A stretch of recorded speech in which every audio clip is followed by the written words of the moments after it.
بعض ذہنوں میں یہ غلط فہمی رہتی ہے کہ بھئی اگر یہودی ایک ریاست قائم کرنا چاہتے ہیں اور اس زمین میں قائم کرنا چاہتے ہیں جہاں ان کی تاریخ ہے، یعنی یہ فلسطین کی زمین، یہ انبیاء کرام کی زمین ہے اور بیشتر انبیاء کرام بنی اسرائیل سے آئے ہیں، تو یہ بنی اسرائیلی کی اولاد ہیں، اور یہ اگر وہاں پر اپنی حکومت قائم کرنا چاہتے ہیں تو اس میں کیا رکاوٹ، کیوں اس کی مخالفت کی جاتی ہے؟ بعض اوقات یہ ذہن میں سوال پیدا ہو یہ پروپیگنڈا اسرائیل کی طرف سے ساری دنیا کو میں پھیلایا گیا ہے کہ ہم اس زمین کے وارث ہیں، لہذا ہم اس بات کے حقدار ہیں کہ یہاں پر حکومت قائم۔ تو میں یہ بات واضح کر دوں کہ بنی اسرائیل کی حکومت فلسطین کے اوپر صرف 99 سال رہی ہے۔ ہزاروں سال کی تاریخ میں بنی اسرائیل کی حکومت فلسطین پر صرف 99 سال قائم رہی۔ اس سے پہلے جو فلسطین کے جو اصل باشندے ہیں وہ کنعانی ہیں، اور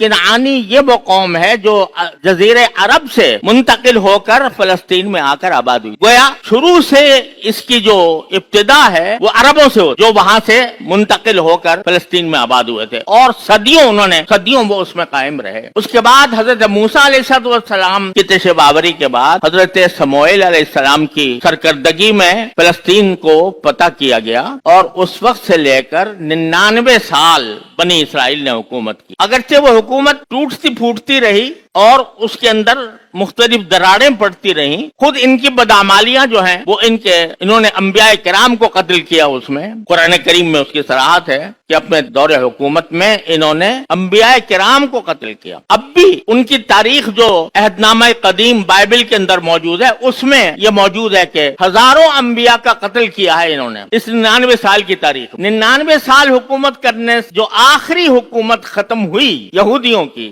فلسطین کے اوپر، اس کو 1800 سال بیت چکے ہیں، 1800 سال۔ اس 1800 سال کے دوران ایک لمحے کے لیے یہودی حکومت وہاں پر موجود نہیں رہی فلسطین، ایک لمحے کے لیے 1800 سال۔ اب ایک آدمی یہ کہتا ہے کہ جی 1800 سال کے بعد چونکہ میرے آباء و اجداد 99 سال وہاں پر مقیم رہے تھے، لہذا میں حقدار ہوں کہ یہاں پر حکومت کروں، اور اس وقت جو باشندے ہیں ان کو باہر نکال کر باہر کروں اور میں حکومت کروں۔ یہ فلسفہ اگر ایک مرتبہ تسلیم کر لیا جائے تو بتاؤ موجودہ دنیا کا کیا حال بنے گا؟ پھر ریڈ انڈینز کہیں گے کہ امریکہ کے اوپر تو صدیوں ہماری حکومت رہی ہے ریڈ انڈینز کی، اور اس کو بہت زیادہ عرصہ بھی نہیں گزرا، 1800 سال بھی نہیں گزرے، تو اب ہمارا حق ہے کہ ہم امریکہ کے باشندوں کو امریکہ سے نکال کر ریڈ انڈینز کی حکومت قائم کریں۔ اور پھر ایک ملک کے اوپر موقوف نہیں، ساری دنیا کے ممالک میں یہ اگر اصول تسلیم کر لیا گیا تو موجودہ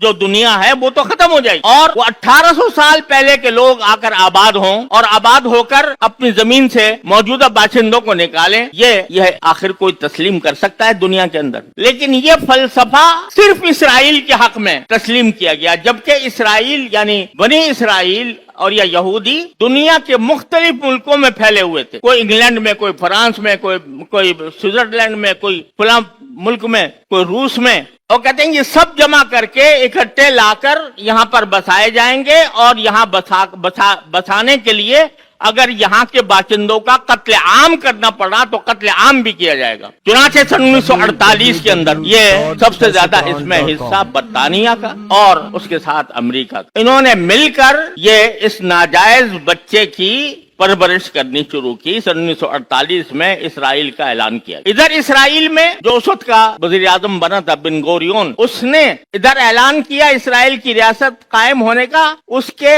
2 گھنٹے کے بعد امریکہ نے فوراً تسلیم کر لیا کہ ہاں ہم اس ریاست کو مانتے، جبکہ وہ قیام جو آیا تھا وہ دیر یاسین کے مذبح کے بعد آیا تھا، جس میں بے شمار بے گناہ فلسطینیوں کا قتل عام کیا گیا تھا، اس کے بعد اور ان کو گھروں سے نکالا گیا تھا، اس کے بعد یہ قائم ہوا تھا۔ لہذا یہ کہنا کہ ہمارا حق ہے سیاسی طور پر بھی غلط، کیونکہ 1800 سال سے ان کی کوئی حکومت وہاں پر نہیں، بلکہ اس دوران مسلمانوں نے کچھ عرصے عیسائیوں نے حکومت کی، کچھ عرصے مسلمانوں نے حکومت کی، اور مسلمانوں کی حکومت کے دوران ان کو پرامن طریقے سے ان کو آباد کیا گیا مختلف جگہوں پر البتہ خلافت عثمانیہ کے زمانے میں سلطان عبد الحمید رحمۃ اللہ علیہ نے یہ فرمایا تھا کہ میں ان کو یہ نہیں کرنے دوں گا کہ وہاں پر جا کر وہ اپنی آبادیاں بنائیں، وہ نہیں کرنے دیا انہوں نے. لیکن خلافت عثمانیہ کے جس حصے میں بھی جہاں کہیں یہودی آباد تھے ان کو مذہبی آزادی حاصل تھی، اپنے مذہب پر عمل کریں، کوئی مسئلہ نہیں تھا. ایسا نہیں ہوتا تھا کہ ان کے اوپر کوئی ظلم و ستم کیا جا رہا ہو. 1800 سال بعد یہ بکھرے ہوئے یہودی وہ کہتے ہیں کہ ہمیں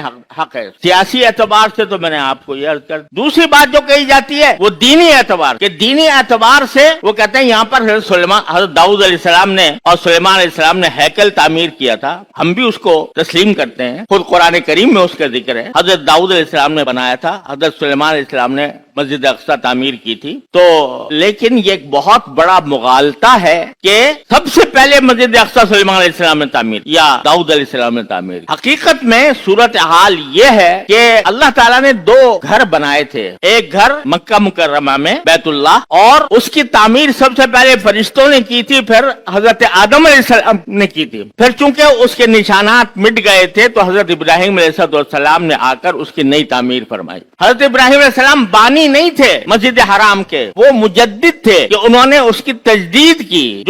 جو آثار مٹ گئے تھے اللہ کے حکم سے انہوں نے اس کو تعمیر کیا. یہ اللہ تبارک و تعالیٰ کی طرف سے ان کو حکومت. حضرت سلیمان علیہ السلام نے بھی وہ بیت المقدس کے بانی نہیں ہیں. روایات سے معلوم ہوتا ہے کہ جس طرح کعبے کی تعمیر سب سے پہلے حضرت آدم علیہ السلام نے کی تھی، اسی طرح بیت المقدس کی تعمیر بھی حضرت آدم علیہ السلام نے کی. لیکن اس کے آثار مٹ گئے تھے تو سلیمان علیہ السلام، حضرت داؤد اور سلیمان علیہ السلام نے اس کو تجدید فرمائی. جیسے ابراہیم علیہ السلام نے کعبے کی تجدید فرمائی تھی، اسی طرح انہوں نے تجدید فرمائی. لہٰذا ایسا نہیں ہے کہ یہ بنی اسرائیل نے تعمیر کی ہو. حضرت داؤد سلیمان علیہ السلام نے کی، اور وہ ہمارے بھی پیغمبر ہیں. تو اس لیے اس کی بنا پر یہودیوں کو اس پر دعویٰ کرنے کا کوئی حق نہیں پہنچ. جبکہ ان کی تورات، جس کو تورات کہتے ہیں وہ، یا جس کو عہد نامہ قدیم کہتے ہیں، بلکہ اس کے اندر یہ مذکور ہے کہ سلیمان علیہ السلام آخر میں مرتد ہو گئے، کافر ہو گئے تھے، بت پرستی اختیار کر لی تھی. ایک طرف ان کی تورات یہ کہہ رہی ہے، جس کو وہ تورات کہتے ہیں، کہ حضرت سلیمان علیہ السلام مرتد ہو گئے تھے، کافر ہو گئے تھے، بت پرستی کرنی شروع کر دی تھی. ایک طرف یہ کہہ رہے ہیں قرآن نے اس کی تردید کی، وما کفر سلیمان ولکن الشیاطین کفر. سلیمان علیہ السلام کافر نہیں ہوئے تھے لیکن شیاطین کافر ہوئے تھے. تو وہ ایک طرف تو کہہ رہے ہیں ان کو کافر، مرتد، بت پرست، وہ کہتے ہیں پھر ان کی یادگار جو ہے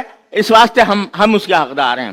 تو نہ سیاسی اعتبار سے ان کا کوئی حق بنتا ہے، نہ دینی اعتبار سے کوئی حق بنتا ہے. لیکن انہوں نے، امریکہ اور برطانیہ نے عالم اسلام کو منتشر کرنے کے لیے اور عالم اسلام کے دل میں لا کر ایک ناسور پیدا کرنے کے لیے اسرائیل کو قائم، اور اس وقت سے مسلسل بغیر کسی توقف کے وہ وہاں کے باشندوں فلسطینیوں پر ظلم و ستم کے پہاڑ ڈھو رہا ہے.